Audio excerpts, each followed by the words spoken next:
Si je te disais qu'avec une simple action, tu pouvais à la fois gagner plus d'argent, gagner plus de temps libre et te retirer une charge mentale, tu serais évidemment partant. Donc c'est ce qu'on va voir dans cette vidéo où je vais te parler de quelque chose qui me tient vraiment à cœur, c'est la délégation et notamment au niveau du media buying, quelque chose qui est vraiment très énergivore et très chronophage.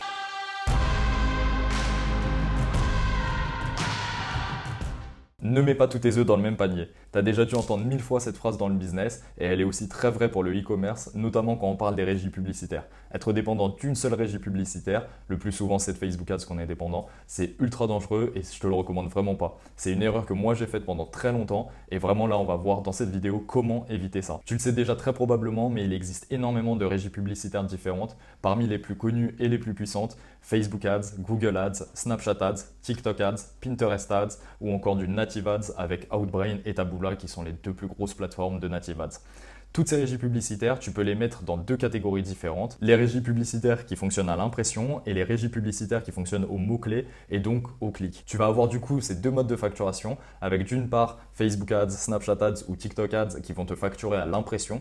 Donc plus tes publicités vont être montrées à un grand nombre de personnes, plus tu vas dépenser d'argent. Et d'une autre part, tu vas avoir des sources d'acquisition comme Google Ads notamment qui vont te faire payer au clic. Donc à chaque fois qu'une personne va cliquer sur une des publicités qui est montrée par Google Ads en l'occurrence, tu vas payer un CPC, un coût par clic, et donc être facturé sur le montant total des clics. Maintenant qu'on a fait un petit rappel sur les régies publicitaires les plus utilisées et les plus connues, celles qui ont finalement le meilleur algorithme, il y a une chose qui est importante à prendre en compte, c'est que le seul moyen réel, encore aujourd'hui en 2022, de lancer un produit, de lancer une boutique, une marque, ça va être de se lancer soit sur Facebook Ads, soit tout à fait autre chose sur les influenceurs. C'est les deux seuls vrais vecteurs de trafic qui pourront te permettre de tester réellement ton produit, ta marque, ton projet de façon générale et donc de savoir s'il est viable ou non. Toutes les autres régies publicitaires, que ce soit Snapchat, Pinterest, TikTok ou toutes les autres, vont très souvent être considérées comme des sources secondaires. Alors oui, tu peux lancer des projets uniquement sur ces régies-là, mais ça va être très limité en termes d'audience et en termes de potentiel pour tes projets. Et j'en viens donc à une grosse erreur que j'ai faite pendant très longtemps, c'est de se lancer sur Facebook Ads, ce qui est une bonne chose comme je le disais juste avant,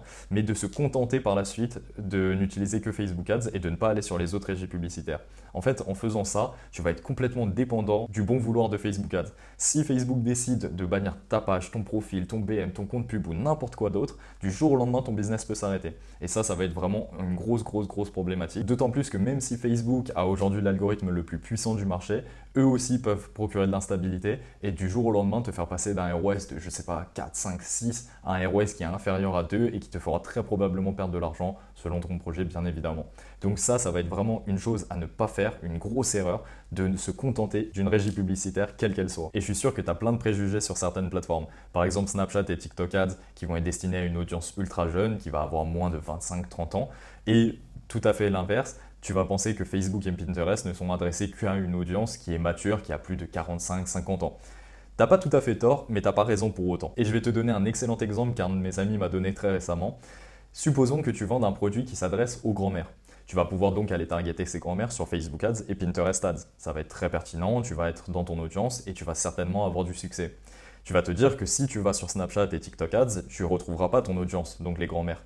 Par contre, ce que tu vas pouvoir faire, c'est de changer ton angle marketing de façon à aller targeter les petits-enfants de ces grands-mères qui auront l'idée ensuite d'aller acheter pour leur propre grand-mère. Et là, ça va devenir ultra puissant et tu vas voir qu'il va y avoir plein de synergies qui vont être possibles entre toutes les régies publicitaires. Selon les angles marketing et les stratégies que tu vas mettre en place, tu vas pouvoir avoir des résultats qui sont totalement exponentiels si tu commences à diversifier tes sources de trafic et donc tes retargeting. Et du coup, dans cette vidéo, je vais te donner pas mal d'exemples de stratégies que tu peux mettre en place. On ne va pas rentrer en profondeur dans chaque stratégie. Ça, tu pourras nous envoyer un message pour qu'on puisse en discuter un peu plus en détail. Mais je vais quand même te donner quelques astuces que tu pourrais commencer à implémenter sur tes projets. La première chose à faire qui va être ultra importante et qui va pas te mettre beaucoup de temps pour obtenir des résultats énormes. De mon expérience, j'ai jamais vu des ROS à moins de 4-5 sur ces campagnes-là.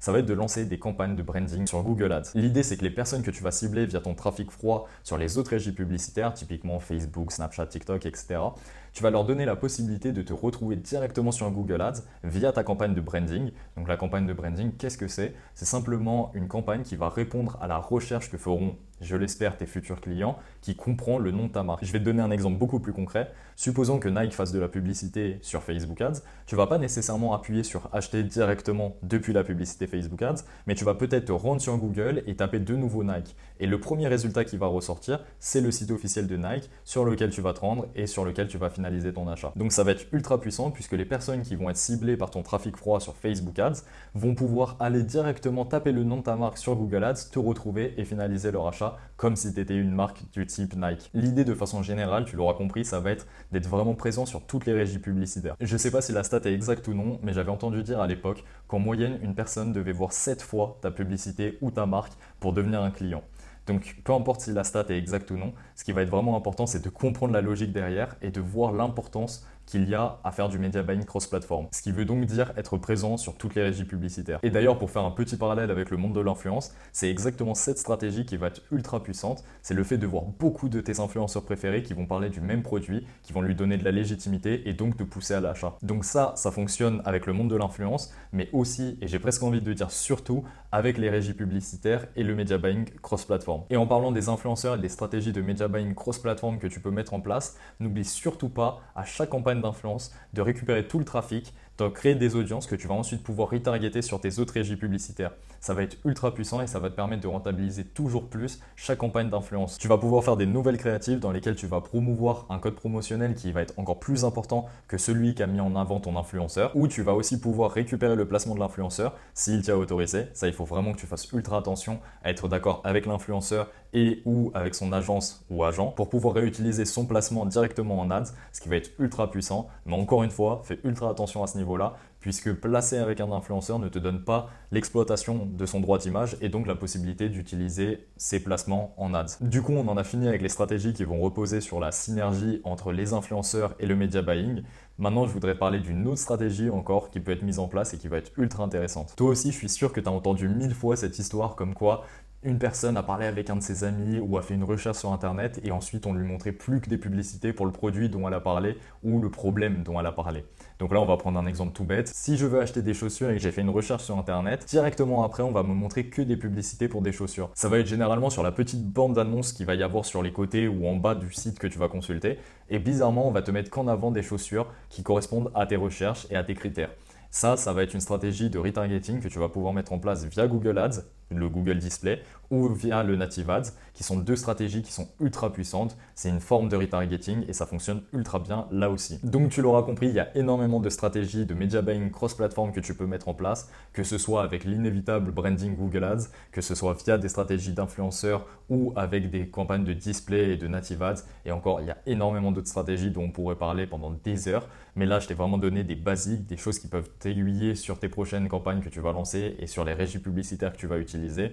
Maintenant, il y a encore beaucoup de choses à apprendre et je vais te donner un dernier tips qui va être vraiment ultra essentiel dans cette stratégie de media buying cross-platform. Ce que je vais t'expliquer là, c'est quelque chose qui est vraiment ultra important dans ta stratégie et que beaucoup trop peu de personnes savent, y compris des media buyers. En fait, ce que tu vas pouvoir faire pour charger tous tes pixels beaucoup plus rapidement, que ce soit le pixel Snapchat ou TikTok par exemple, ça va être de les installer directement dès que ton site commence à engranger du trafic. Supposons que tu fasses de la publicité uniquement sur Facebook Ads pour te lancer, tu vas directement installer tous les autres pixels de toutes les autres plateformes, donc Snapchat, TikTok, Pinterest, etc., etc. Tu vas installer tous ces pixels directement sur ta boutique et ils vont directement se charger, non pas par le trafic que les plateformes directement pourraient ramener, mais via le trafic global de ton site. Il suffit que Facebook ramène du trafic pour que le pixel Snapchat puisse se charger. Tu n'as pas nécessairement besoin de ramener du trafic via Snapchat Ads pour que le pixel Snapchat puisse se chauffer et être beaucoup plus puissant par la suite. Ça, c'est vraiment quelque chose d'ultra important et c'est un réflexe que tu dois prendre. À peine tu lances un nouveau projet, tu installes tous les pixels. Ça va te permettre d'avoir des résultats beaucoup plus rapidement et qui vont être beaucoup plus importants. Et je te disais en introduction qu'il y avait une action à faire qui allait pouvoir te faire gagner beaucoup plus d'argent, te libérer beaucoup plus de temps libre et t'enlever une énorme charge mentale.